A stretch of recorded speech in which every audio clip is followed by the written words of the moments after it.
Tonight, you're going to learn about a tequila that's about the tradition of Mexico and most of all, the culture. The owner of Cultura 100. You're going to meet my friend Jaime, and you're also going to meet my buddy Keith Bogart. Keith is the person who runs Forte Fanatics on Facebook. It's a high proof group.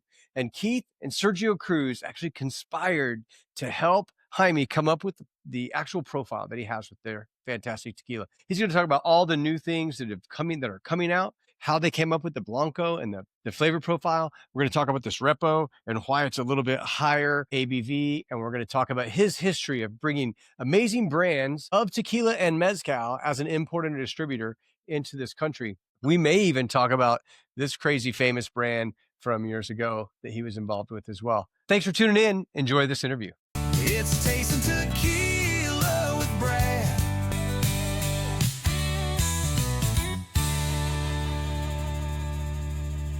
All right, Jaime and Keith, I am fired up to talk about Cultura 100. How you guys doing tonight? Very good, very good. Been waiting to meet you face to face, not in person yet, but maybe in the next trip we'll head out that way to Indiana. Now, I think we did meet. Didn't we meet in Chicago? Yes, we met in the elevator. I thought, yeah. And I think you were as busy as a one-legged man in a buck kitten contest when I first met you. So I understand why you wouldn't remember that. Yeah, very true, very true. And I haven't met Keith yet in person. You haven't came to Chicago yet. No, I haven't come to Chicago, but you and I we've been talking offline, online for a long time. Almost this whole year that I've been doing this. That's true. I feel like we feel like we know each other, obviously, right? I text you out of the blue every once in a while just see how you're doing and stuff. So, well, let's break into this a little bit. Tell everybody, Jaime, who you are and kind of what your journey to tequila and agave spirits is all about. Well, I'm not totally new to the game. Between 2012 and 18, I was actually importing tequila.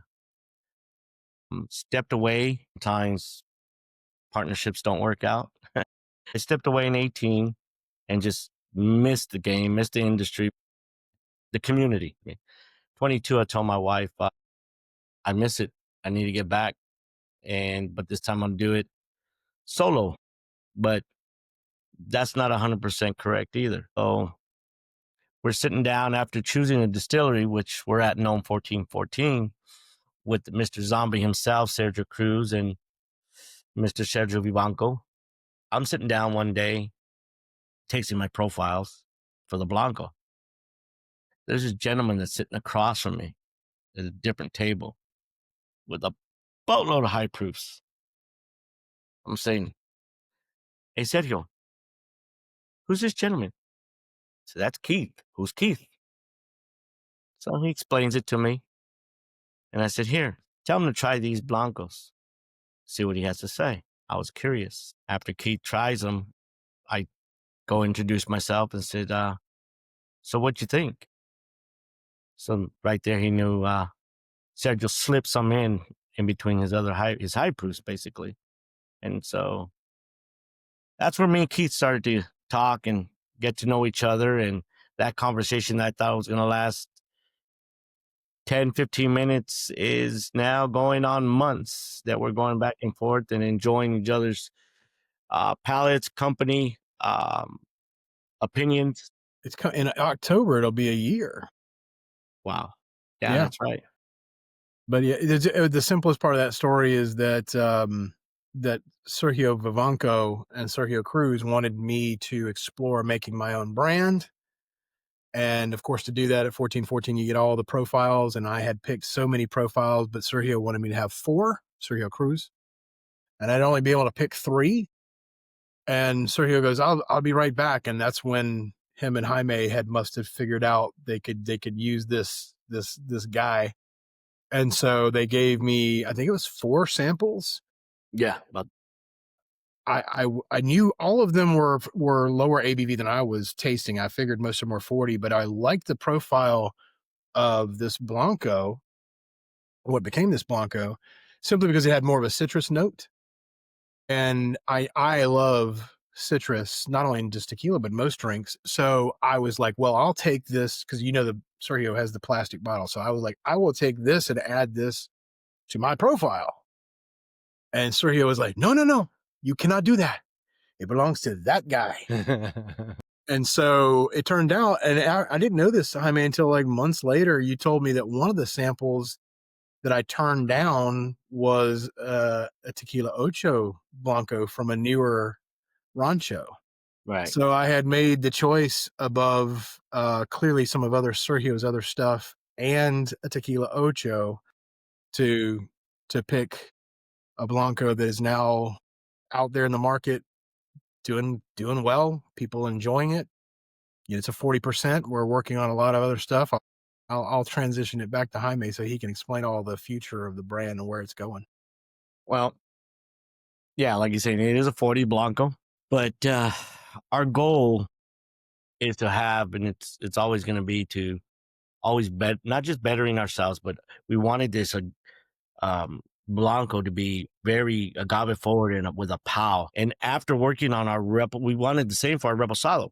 So since the Blanco was already picked, we were working on the Reposado and we went from 55 and tasted every degree going down. And we decided 43 was a sweet spot. And after that, I said, wow, we should have did the same thing on the Blanco. So we went back and did the 55 all the way down. And we've decided now lot 2 is going to come out at 44. And our high proof Blanco will be at a 54. Very nice. Both of them are just going to, it's exactly what I want is a pow that's left in your mouth, that just all that flavor of agave forwardness with a little bit of sweetness, fruity sweetness. That will also do is bring some of what I believe, some of the, I don't know how to explain this part, but some new tequila people that are ready to cross over into the non-additive world and know what tequila should be tasting like. We've gotten some great feedback from our consumers, especially over the weekend with that Reposado at 43. They were like, wow, wow. And I'm like, just wait. We got a high proof 47 coming and a special high proof 48, which is 6 months. Our 47 will be at 3-month age. Well, both of them are amazing. Both of them are going to be amazing. So where's this love of tequila come from? You didn't come out of the womb with a brand. So how did this start? Where is your aha moment that you love tequila? Between 2012 and 18, being around the community, doing events, it grows on you. You get to meet some interesting people, like all the trips you take to Mexico and meet all these different distillery owners and the consumers, just meeting consumers and explaining to them about the tequila. And just, it's super fun. It's super fun that I'm going to push deeper. When's that day that you picked up a glass, drank too much of it, spent the night in front of the toilet saying you were never drinking tequila again, and then all of a sudden now you like tequila? When did you first have tequila? What's your first recollection of going, well, this is what I want. This is what I want to do? It wasn't the first or the second time because that was somewhere in high school, and those are some days you just drank anything. I can't remember totally what I was drinking, but I was in my mid-20s. Cousin of mine got married, and we bought tons of bottles. It's a Mexican party. And I'm passing them out. I'm passing out shots. And I said, okay, here, 1 for you, 2 for me. 1 for you, 2 for me. That was a huge mistake. As long as I was dancing that night and moving around, I was fine. I get to a point, party's over, and the wife says, all right, let's go home. We get home. Exactly what you just said. I was hugging the porcelain god. My wife comes into the restroom. She says, do you need any help? I said, no, just leave me alone. I'll be fine. Wake up about an hour later next to that porcelain. And I got to go to my room and said, why did you leave me alone? She said, you said no help. So I took a hiatus for about a year. I couldn't smell or touch alcohol. It was that bad. And I started getting into slowly but surely drinking again. I got familiar with Siete Leguas and Cascoin later on, a little bit later on.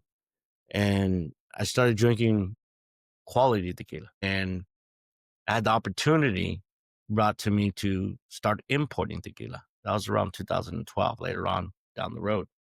I said, oh, okay, this sounds fun. And I had a great journey, a fast track schooling, did a brand for a celebrity brand between 2012, 2018.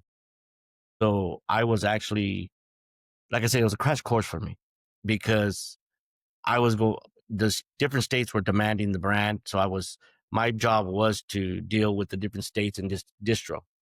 My partner was dealing with production and logistics out of Mexico into the U.S. So I was dealing with the RNDCs of the world, the southern of the world, a lot more.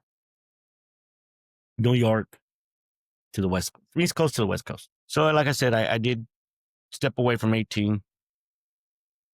And around 20, I started really thinking about I was missing it. I was missing the fun. I was missing the people.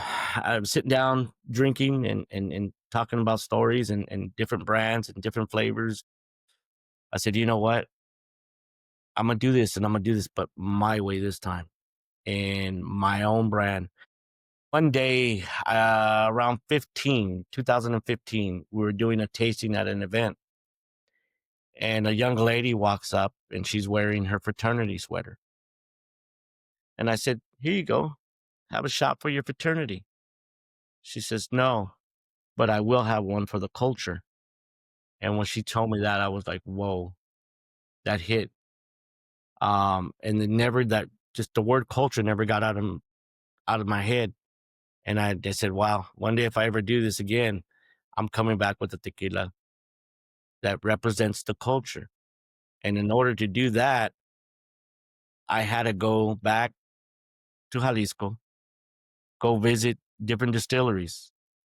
And the day that I made my decision to which Noma I was going to be at, I had just left Cascoin, left the lowlands, and went straight up to Arandas and met Sergio Vivanco, Sergio Cruz.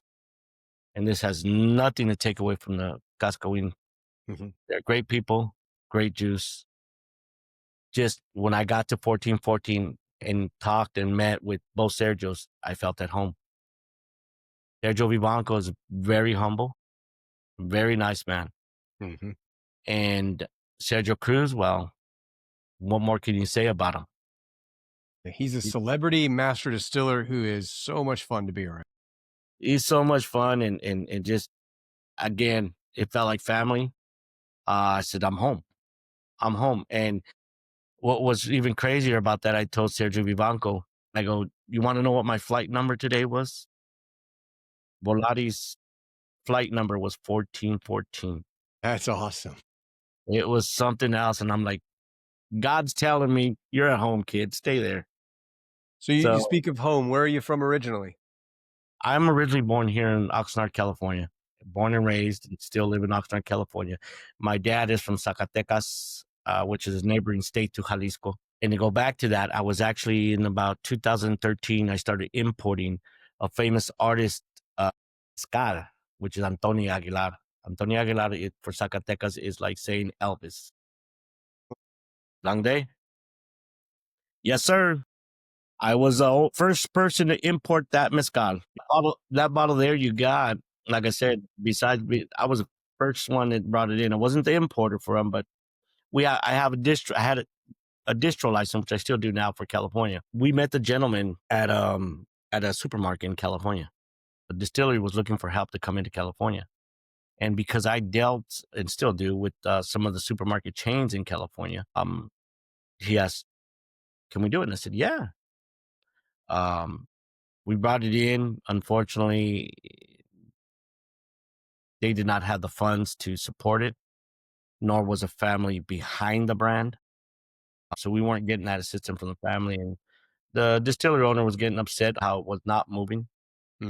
So we gave it back. We just gave How it back. about that? We just, here you go. But right after that, I was ready to to let my license go because I wasn't using it for a while. Mm-hmm. So another celebrity comes up and says, "Hey, I meet her manager, and they said, hey, well, we wanted to do a tequila for her, and what are you thinking?" And I'm like, "What do you think? What are you looking for? What kind of deal are you looking for?" So we cut a deal, come to an agreement, I should say, and it's like beginning of October, verbally come to an agreement. She dies in a famous, she's a famous artist that dies in a plane crash. And they call me right after the services. The manager just says, "Hey, are we doing this or not?" And I said, "Doing what?" And he says, "The tequila." How's this? He says, "You got the verbal agreement, so let's do this." And I'm like, "Okay." So I go, sending my partner back to Mexico, and they're bringing back samples and samples and samples to sit down with the family members so they can pick their profile.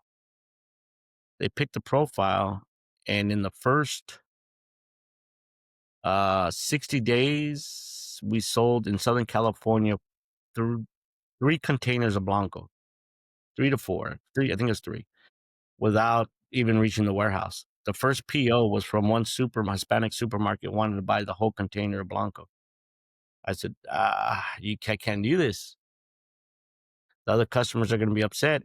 After figuring it out what he was doing, he was trying to corner the market. Mm-hmm.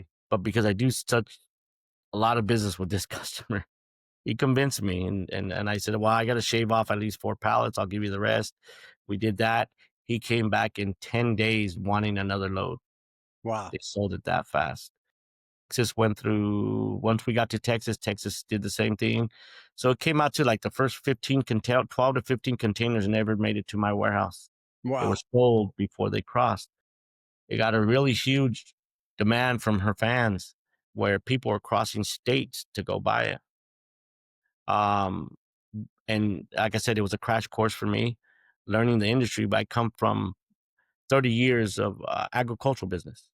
So that's why I had that connection already with the supermarkets and big box. But that crash course also opened my eyes and love for tequila.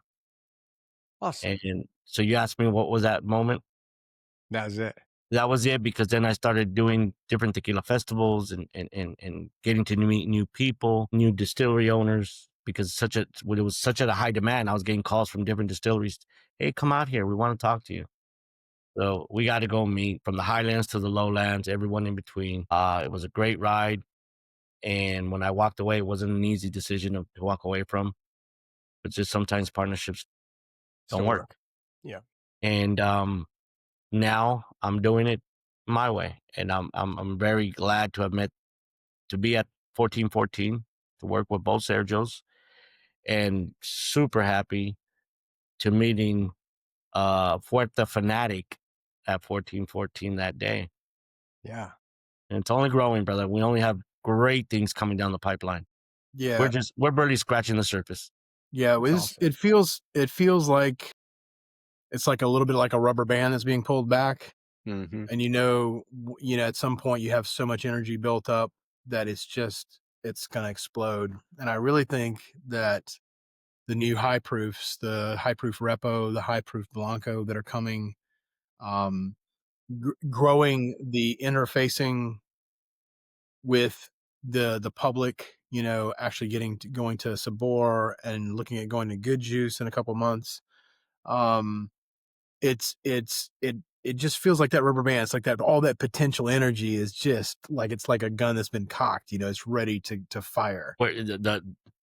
All that we want to do is, people have asked me the opposite question. I mean, what's making you go back? Why are you doing this all over again? You do just fine, in which I do. My company does great. We do just fine. I said, the love of the industry. I miss it. For instance, this is our first year in LA, obviously, since we're new at Sabor Cultura, LA. And I get there and I get to meet in person a very cool friend, and he hands me something at industry night, and I didn't open it till today. I don't know if you can see these very cool coasters. Very cool. Yeah, I was like, this. I barely got to open it this morning. Yesterday, I was down pretty much all day. That's why I didn't give you a call, Keith, yesterday, to let you know how somewhat went. I was just exhausted, and I opened them today, and I'm like, oh my gosh! I go, this is super cool, and this is a part of the community and the culture that I miss.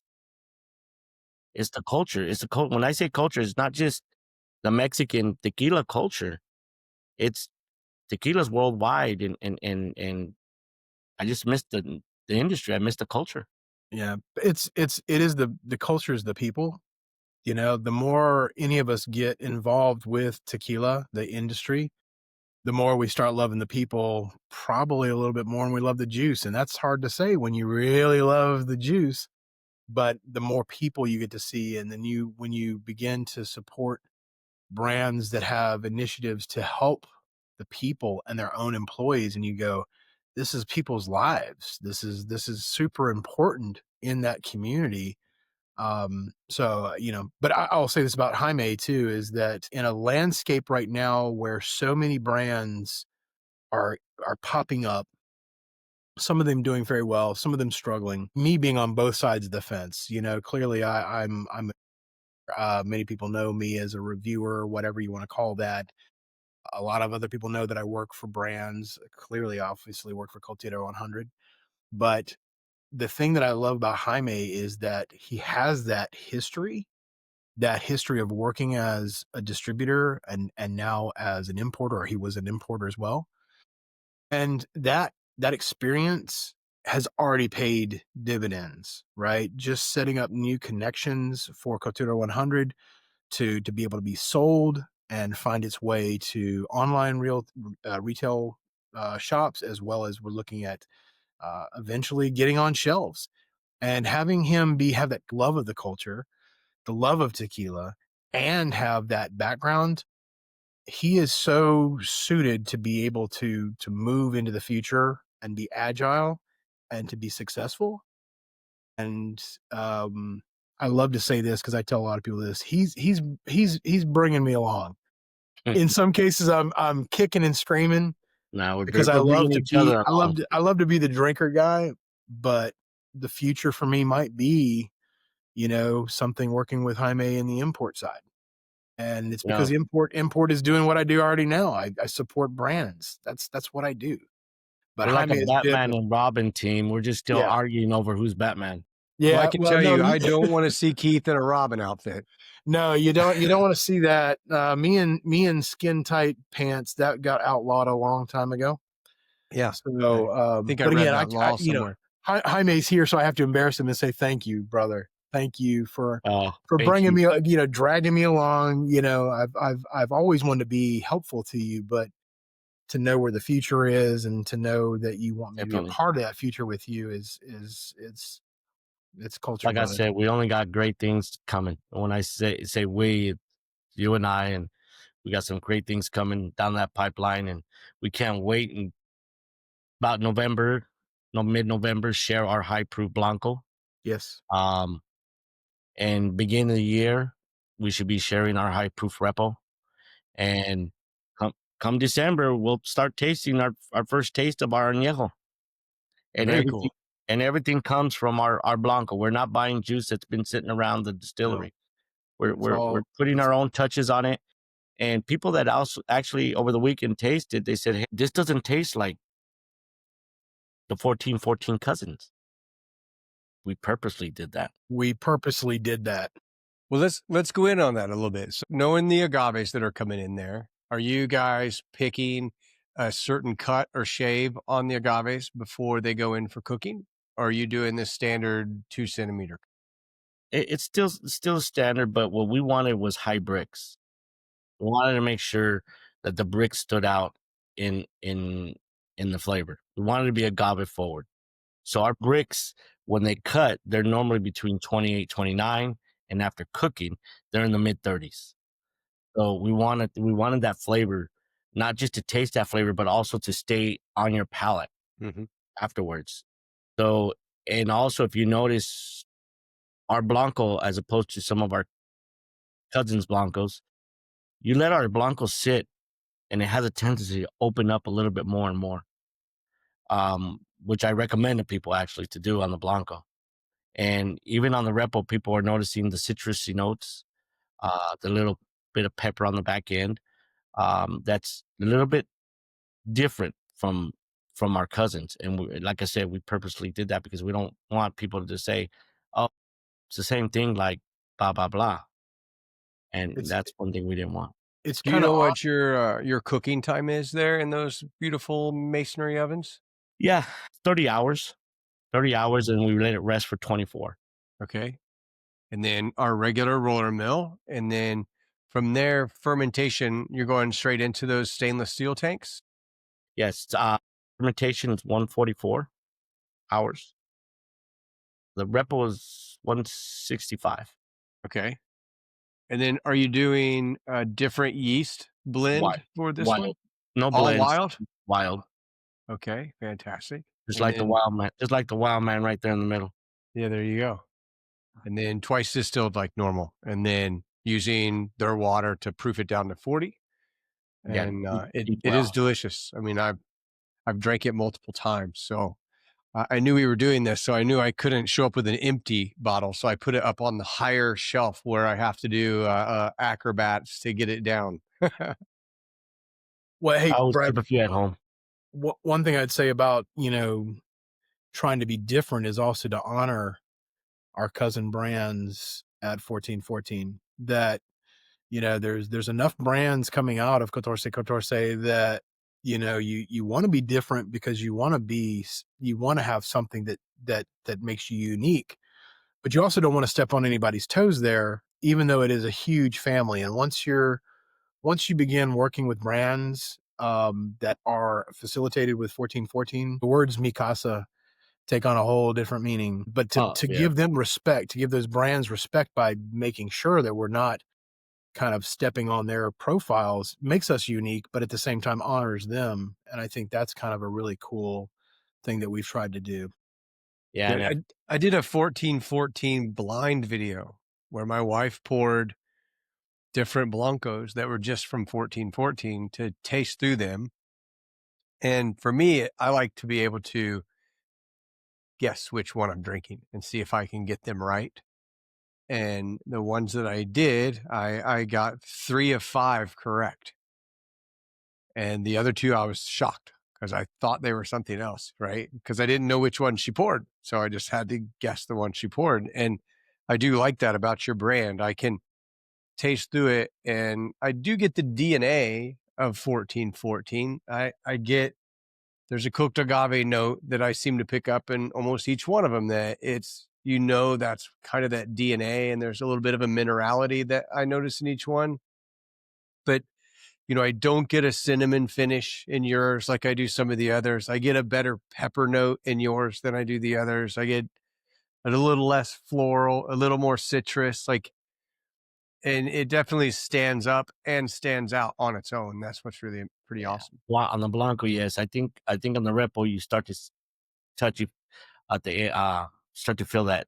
Excuse me, taste the cinnamon a And little. so I've only just tasted this for the review, and I wanted to wait till we were all together to make sure Oh it was man, full as well. we So gotta dig deep into the Repo then, because yeah, this is I delicious had it food. up on the high shelf again, so I didn't drink it all in a day, because I am one that likes to tear into these and drink them rather quickly. You've talked about all the new things that you've got coming on, and a person that's been in this industry for so long, and I can see where you having the contacts that you had going into this really gives you an advantage over a lot of the brands. What's something in the world of tequila today that really concerns you about the industry? Is there anything out there that you're like, man, I wish that wasn't going on, or I wish this worked better? No, not really. Just the only thing that is just these times right now, economically, for people and going, especially in the U.S. right now. Um, and we didn't want to come out. One thing that we were asked, especially on the Repo, what's your Since it's at 43, what's your price tag? What's your SRP? 47.99. Wow, you're under 50. And we said, yeah. It's and a lot of the questions were, why? I said, why? Why not? I said, look it, I'm not here to take advantage of an industry and overprice a tequila. Again, it is truly about the culture and sharing the culture, and hopefully sharing Tequila Cultura, not just nationwide, but worldwide at one point. That's awesome. And we planned it later on as we grow, is give back, not just in Mexico, but also to different foundations. That's something that is also close to me, is part of giving back not just to the tequila community, but everybody.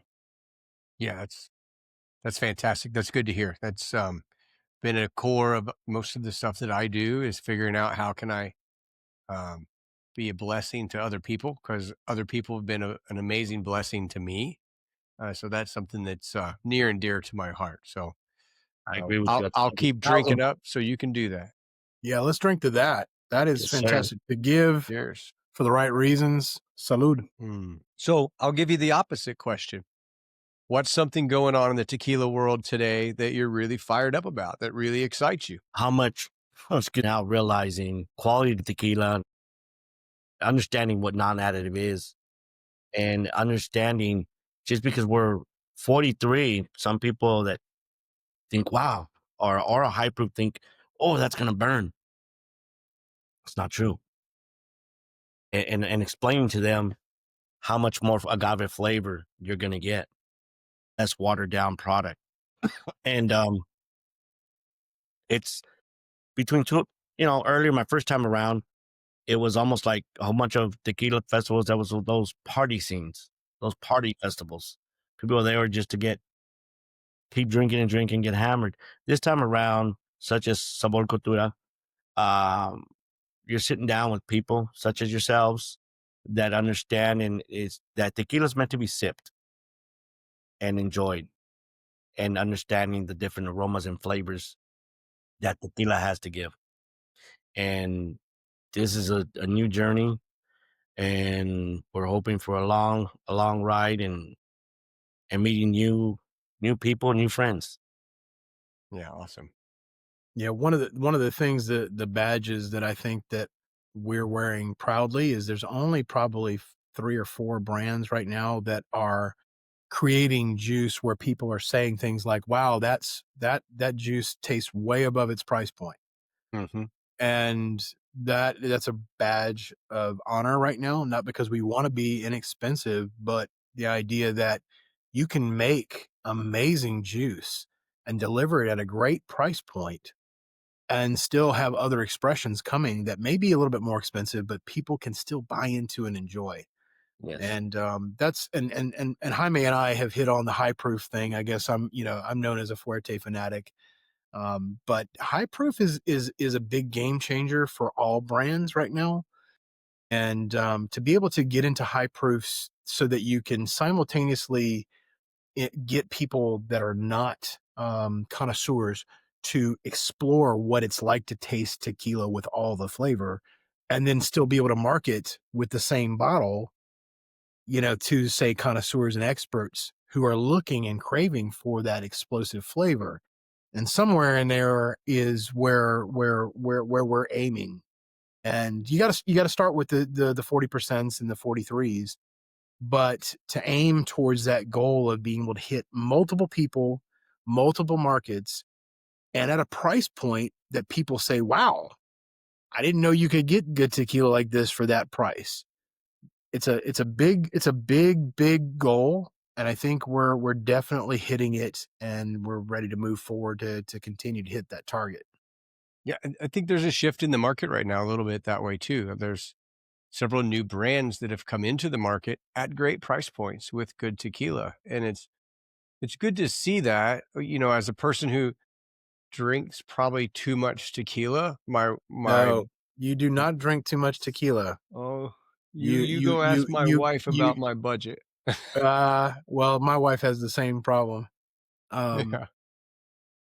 You So, know, it is nice for people to be able to take that step when they're looking into tequila and they're standing there looking at, one of the $30 garbage brands, and to hope there's somebody in that store that says, "Hey, wait, you could get into this and it'd be so much better, so much more pure and traditional." And people talk about additives a lot, and I've really, for a couple reasons, I don't want to say something that gets a brand in trouble by talking about just additives. So I've transitioned a bit because I don't think it's just about additives. I believe it's traditional versus industrial.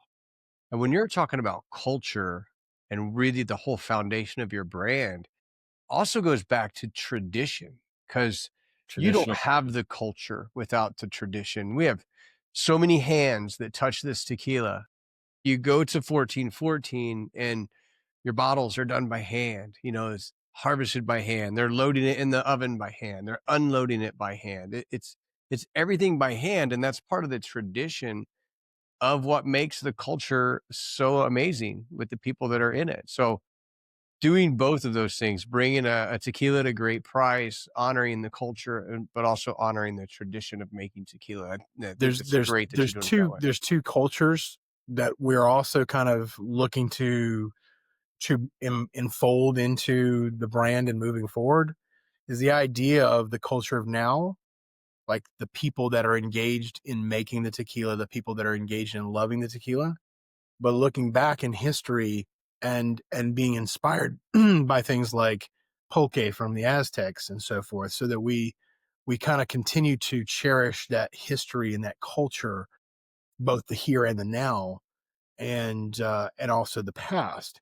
And I think Jaime's vision of culture being, authenticity and making sure that we always second check, like double check ourselves, second guess ourselves.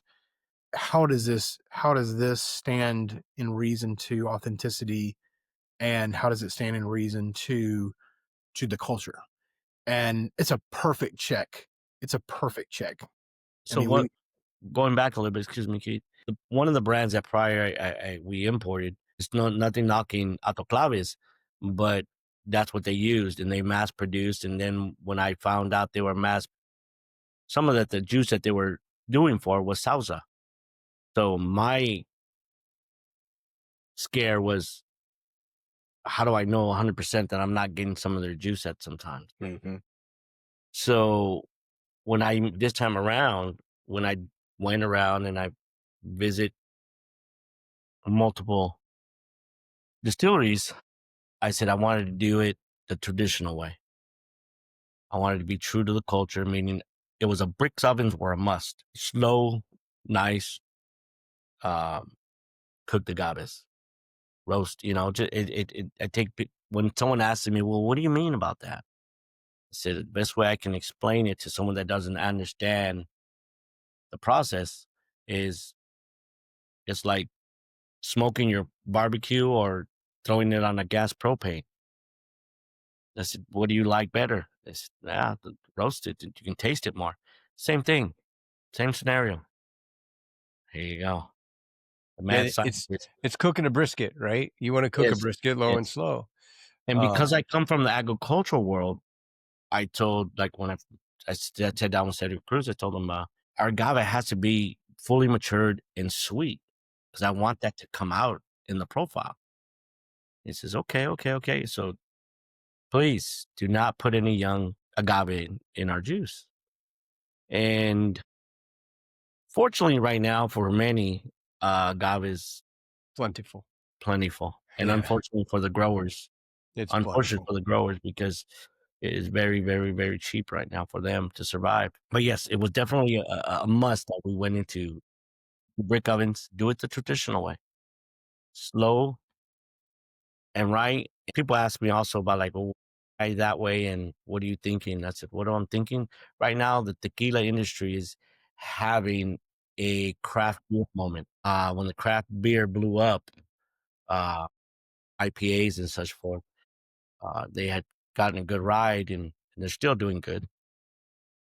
I think that's what's happening in the tequila industry.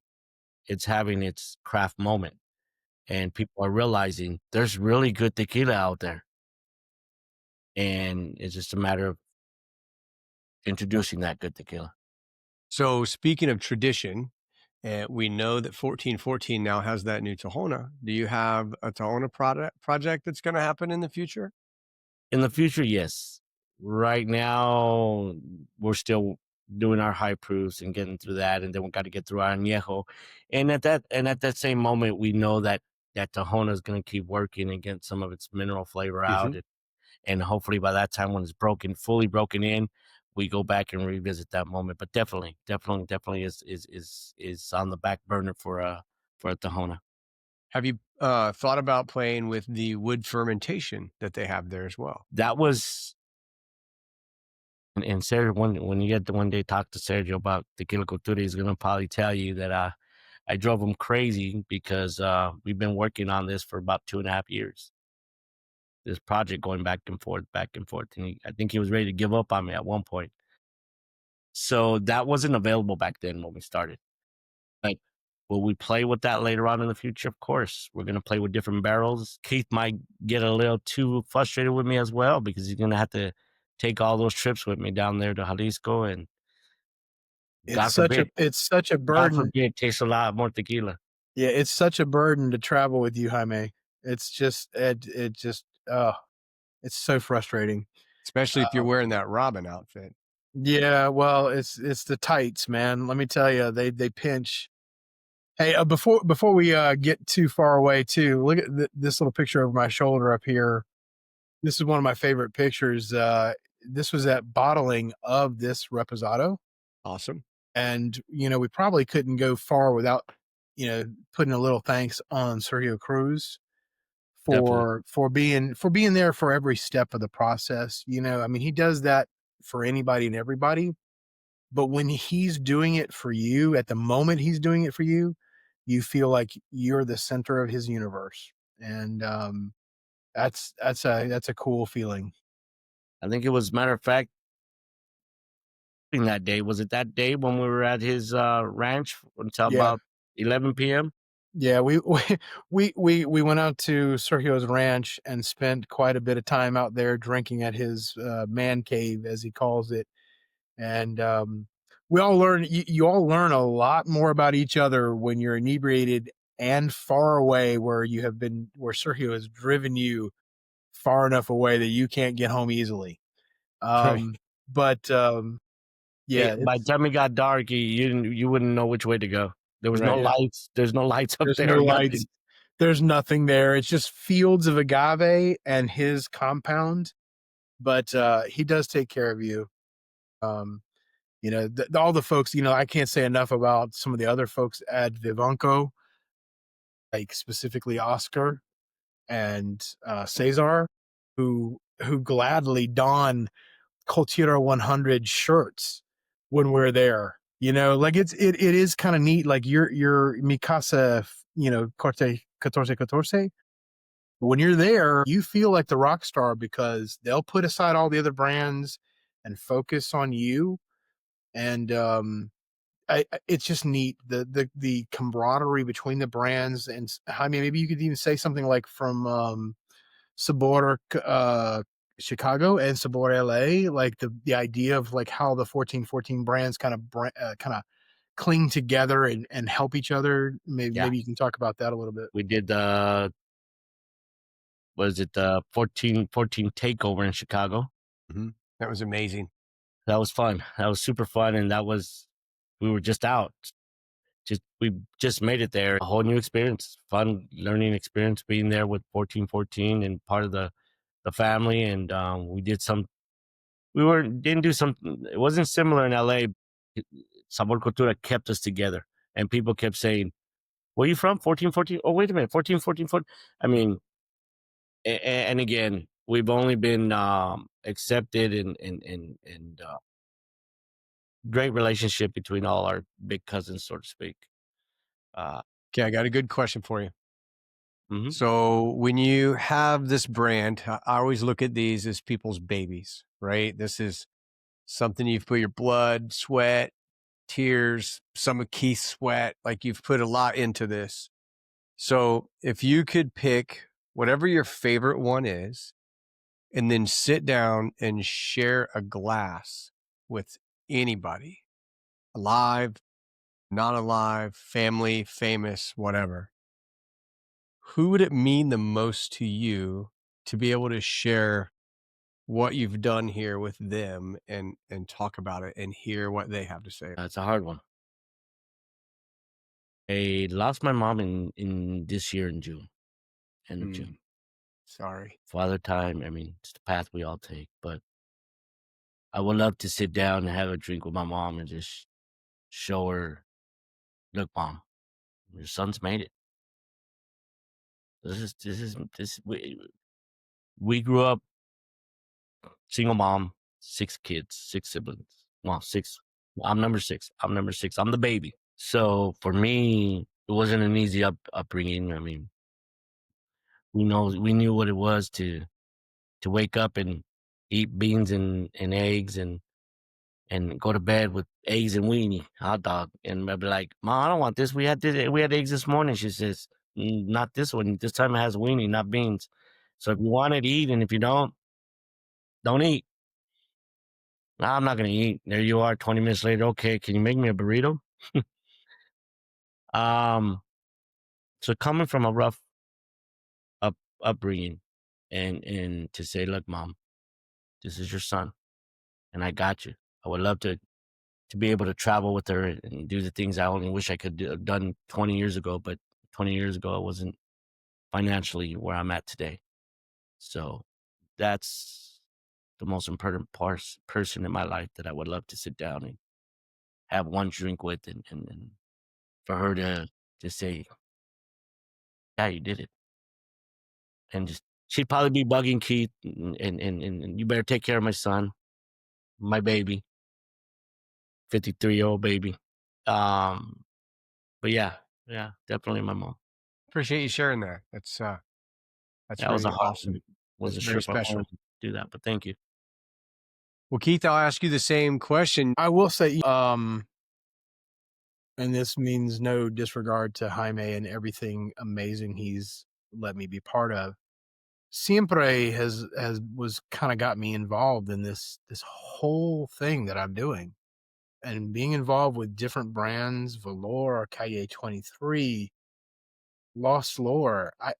Doors kept getting opened for me, and I kept being in the right place at the right time. And weirdly, all of it led up to October of last year when I was sitting by myself at 1414, sipping high proofs, not a care in the world, just me and Sergio Cruz hanging out.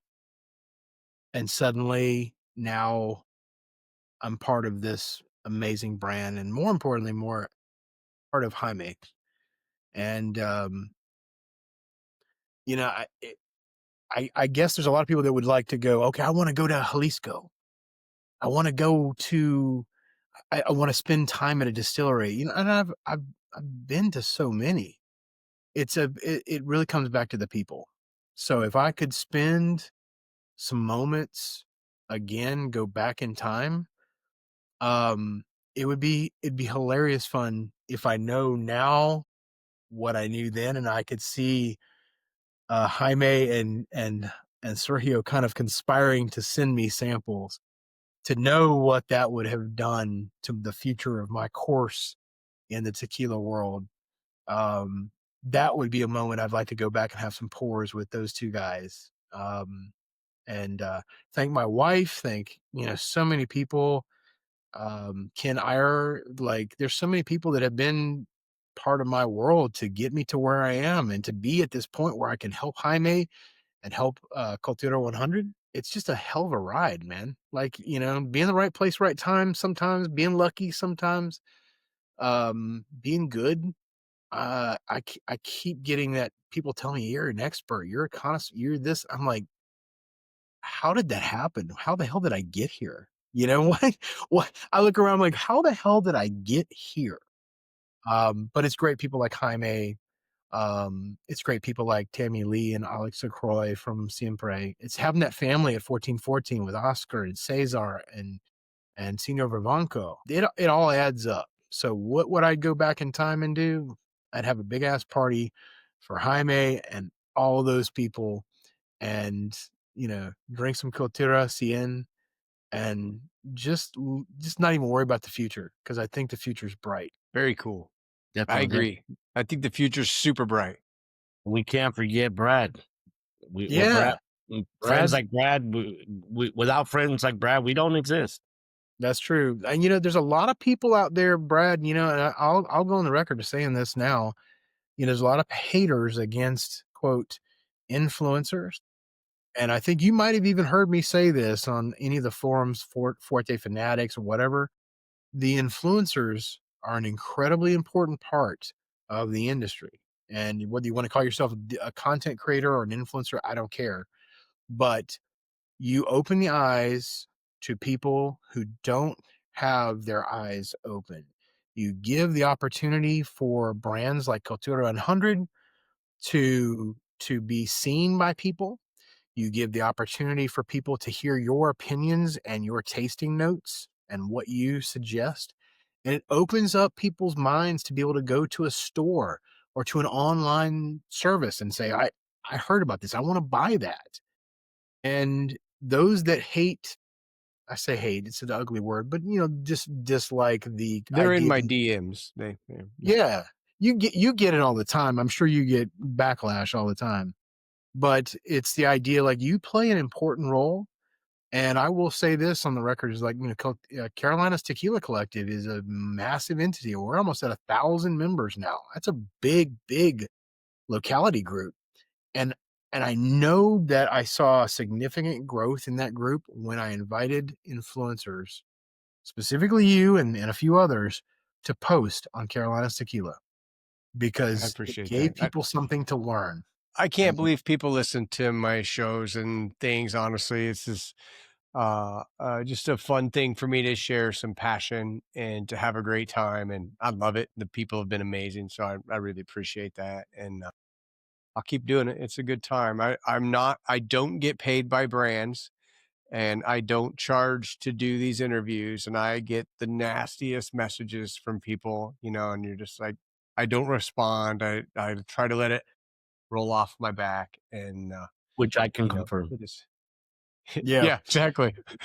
We've sent you bottles, and got you've me done bottles, reviews. exactly, and I You've done appreciate that. reviews, and you've been thankful. And I think Very much. we're very thankful for you having us on today. Well, I appreciate you guys doing this. So let's throw this out there. Where can people find this? What states are you in stores? As of right now, we're only in California. Okay.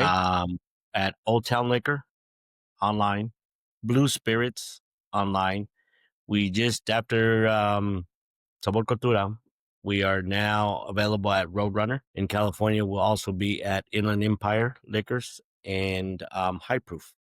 Okay. And I believe the first couple you mentioned there ship all over the country. I think 48 states. I know there's some states you can't, but almost every state in the country. So Blue Spirit, Blue Wine and Spirits, and Old Town Liquor are both great online shipping stores.